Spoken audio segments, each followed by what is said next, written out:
Hi folks, Dalton Mortimer the Authenticator here, and I was recently revisiting some Multiverse of Maddness content, and it reminded me of something really stupid.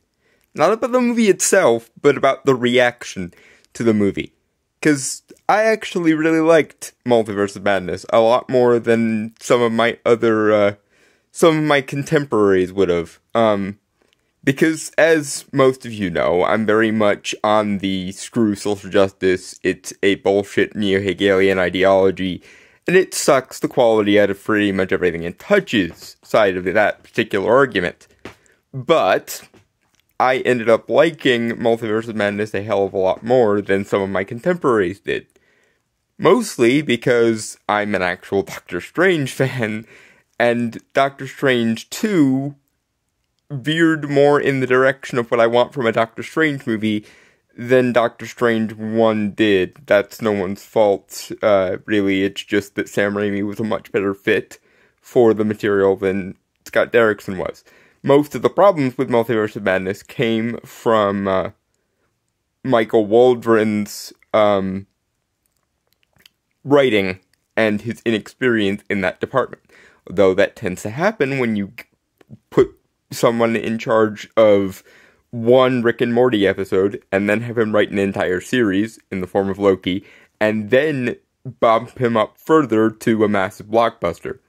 They honestly should have just had Sam Raimi write the whole goddamn thing, and we all would have been better off. But here's the thing. One of the arguments against Multiverse of Maddness drove me up a fucking wall. Because it was such a flippant bullshit argument, and no one, seemed to think about it for more than 5 seconds. They just came to the conclusion, and then just spared no more time on it. And that, of course, if you can see by the title, is the "but they're fake kids, Wanda" bullshit argument. And here's why I say it's a bullshit argument. It's because it fails in basic moral reasoning, as you might also be able to tell by the title.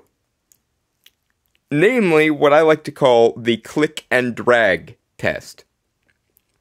I.e., people are expecting a standard of Wanda that makes no logical sense if you think about it for more than 5 seconds.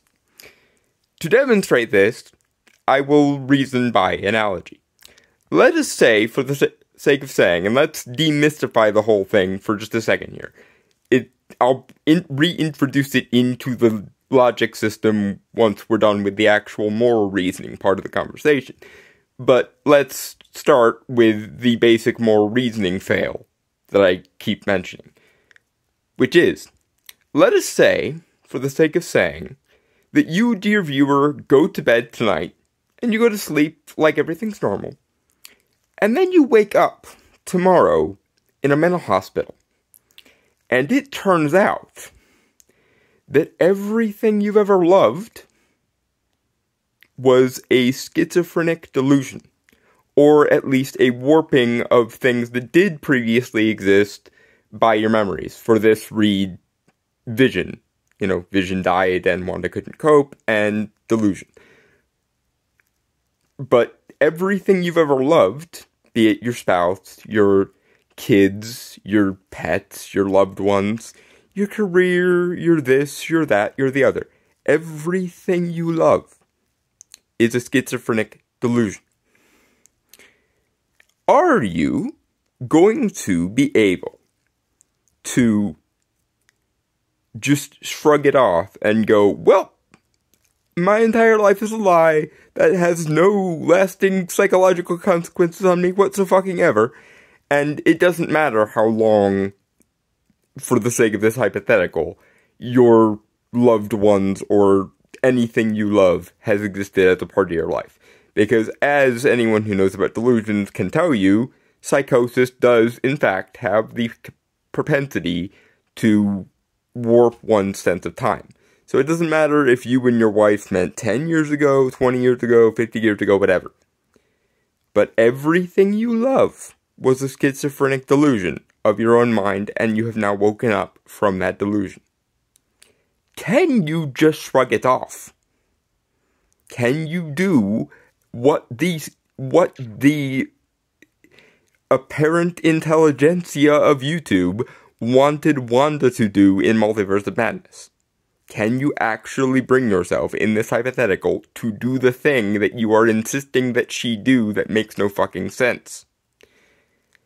I'm going to hazard a guess that if I were to snap my fingers and render everything you love either directly a schizophrenic delusion, like the kids, or the memory of someone you previously lost, like, let's say, instead of you marrying your significant other, she died in a car accident on the way to the wedding, or he died on a car accident on the way to the wedding, and your mind snapped, as did Wanda's during WandaVision. And you are now awoken from that delusion. Can you do what you wanted Wanda to do? Asshats of YouTube. Can you do that, Gary? Can you do that, Mauler? Can you do that, Critical Drinker? No, you fucking cannot. Because it is an unreasonable standard to hold. If you take away the thing that someone loves, like fundamental to their core, everything that makes their life worth living, if you snap your fingers and you make that all some kind of schizophrenic delusion, no one is going to be psychologically unscathed by that. And requiring that standard of Wanda is frankly fucking silly, because it's just insane by itself, but also, let's reintroduce the mystical factor here. She is a witch with reality warping chaos magic capabilities. And she also has the Darkhold, which, for those who aren't familiar with the comics, has a corruption factor relatively on par with the Necronomicon Ex Mortis from Evil Dead or the One Ring from Lord of the Rings. And according to the timeline that was set up between Multiverse of Maddness and Endgame, there are between WandaVision and Multiverse of Maddness, there are 18 months between WandaVision and Multiverse of Maddness where all that Wanda did was sit in the room with the Darkhold, which, if we wanted to make an analogy for this, let's say that in addition to being diagnosed with psychosis or schizophrenia, you started hearing voices in this alternate hypothetical of mine. And one of those voices is very, very convincingly saying to you, this is a lie. This can't possibly be real. The things I love can't possibly be a delusion, can't possibly be taken away from me like this. I can't possibly have lived an entire other life than the one I remember and have been locked up in this mental institution for 15, 20, 40, 50 years. Let's say that the Darkhold is this. Or let's say, maybe a better analogy would be, let's say you had those voices and then you went and got yourself heavily addicted to narcotics to dope yourself out and make yourself not have to deal with the consequences of shit anymore. The Darkhold is essentially the mystic dope. It's the devil on her shoulder. It's the One Ring, whispering dark secrets to Gollum, etc., and so on. If you had to live in a room with your drug dealer or your schizophrenic voices for 18 months unabated, and for the purposes of this, there's no medication to solve the issue, and you really, really want all those loved ones that you said you wanted, can you then blame Wanda for doing what she did? Bearing in mind she actually does have the power to transverse the multiverse via America Chavez, or she does have the ability to create stuff from nothing because Scarlet Witch. It is silly, in my opinion anyway, to expect of her a standard that, again, as I've just laid out, does not pass the click and drag test. Which I guess I should outline what I meant by the click and drag test, which is basically a more informalized version of Kant's categorical imperative of, hey asshole, don't arbitrate a moral standard for characters that you yourself couldn't uphold, and it would be unreasonable to expect anyone who operates like a normal fucking human to hold. Because, like, here's the thing. Wanda is a hero in name, but she's not a paragon. She's not a Superman. She's not a Captain America. She's not morally flawless, and she never has been. So, short of being Captain America or Superman, someone so bright, so pure, so innocent, so naive, so, paragon-esque that the darkness simply can't stick to them. Barring somebody like that, who you do genuinely need, Zack Snyder, to make a moral paragon, Zack Snyder, and not just shove Randian objectivism into a character that's all about idealism, Zack Snyder. But that's a completely different issue. But that you get what I'm saying. If this were a Superman character or a Captain America character, someone who being a moral paragon is very central to, I could kind of see their point. But that's never been Wanda. She's always kind of skirted the line between anti-hero and villain, and let's be real here,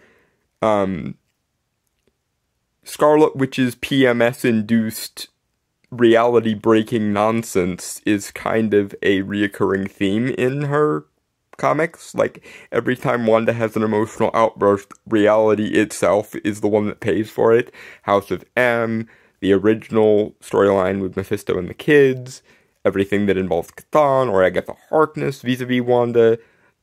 Like, Scarlet Witch has a mental breakdown and breaks the universe is very much a standard thing in all of Scarlet Witch's most popular and most prevalent stories.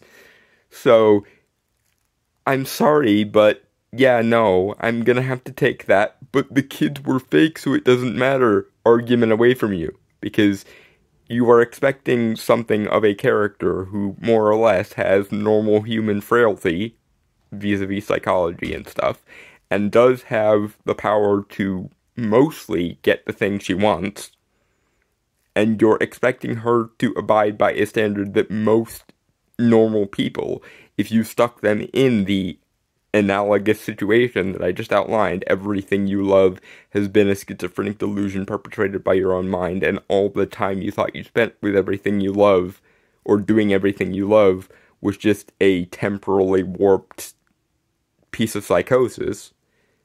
If any person were placed in that situation where the majority of things they love are either lies or, outright fabrications, or at the very least, your mind choosing to cope with a tragic loss that you can't remember because that's how badly you were psychologically broken by it.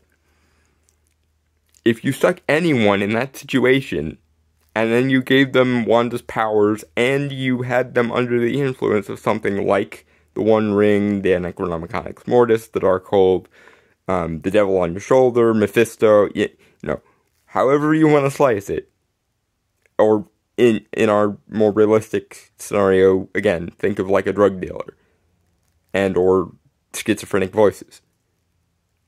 You put anyone in the analogous situation to Wanda, and pretty much everyone is going to, for the most part, at least go through a phase where they are exactly where Wanda was in Multiverse of Maddness, especially if there are negative pre-existing conditions or negative exasperating factors, again, vis-a-vis the Darkhold. So, yeah, that the kids are fake, so get the fuck over it, Wanda argument that everybody makes, it falls apart if you think about it for more than literally 5 seconds. This is not new. This is literally what I thought the first time I heard Gary and Mahler and the rest of them going, but they're fake, so you should get over it, Wanda. Because, again, I actually have access to basic fucking moral reasoning skills and can do the quasi-Kantian categorical imperative thing of, I am espousing this standard, so let me click and drag that standard and see if it is in any way reasonable if I apply it to myself. I.e., imagine myself in equivalent situation to the one the character is facing, and ask myself if I, or frankly any reasonable person, would not be doing what she is doing in her place. Which, yeah, my argument is essentially, while there would be the occasional paragons like your Supermans or your Captain Americas who can just shrug off the darkness because they're so bright and pure and innocent and pure of heart and noble and paragon-esque and everything else, who could just shrug off everything they love being a lie and or a delusion, and then having to deal with a world that has none of those things in it. But most of us, you put us in that schizophrenia example I gave earlier, and we're gonna be not okay. And if at any point during that being not okay, some, devilish trickster or drug dealer or negative externality or, fucking schizophrenic voice in your head comes along and starts telling you, this doesn't seem right, does it? This can't be right. We have to be in a delusion now. We can't have been in a delusion back then. And then, the events of Multiverse of Maddness or some equivalent in our more grounded, realistic example play out, don't they? You make someone believe that everything they love is a falsehood or delusion, and then you tell them, but what if not? Maybe not. Listen to the voices. Listen to the Darkhold. Listen to the One Ring. Yada, yada, yada. Like, I'm sorry, but at least for a while, you take away something everyone loves, or everything that someone loves, and they're gonna be a bit head-fucked for a bit. And if during that head-fucked period, they have access to or exposure to something very, very toxic for them, psychologically or physically or both, yeah, that's not gonna go well, is it? Anyway, I'm rambling, and I've already made my point a couple of times, but yes, for those keeping score at home, the "but my fake kids" argument was, and always has been bullshit, because it doesn't abide by any sort of factor of moral reasoning. And I genuinely believe it only exists because people either weren't paying attention to the movie, or they did not wish to, or they just couldn't do the mental math that I did the first time I watched the friggin' movie and go, if I were in her place, I would be doing exactly what she is doing, or at least in my weaker moments, if I were exposed to a massively, overpowered negative externality, Darkhold,